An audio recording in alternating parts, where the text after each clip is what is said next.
So, as the saying goes, spring forward, fall back. Now what we're going to do is set the clocks back on the vehicle by an hour, so you get that extra hour in bed on the Sunday morning.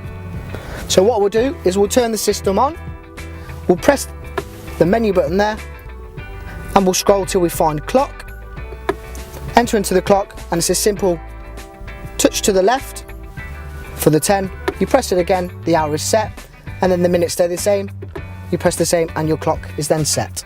Just run through the process of changing the clock on the X-Play. Now it does change on the different models that we have, so I'm going to run through now on the touch screen within this vehicle of how to change the clock.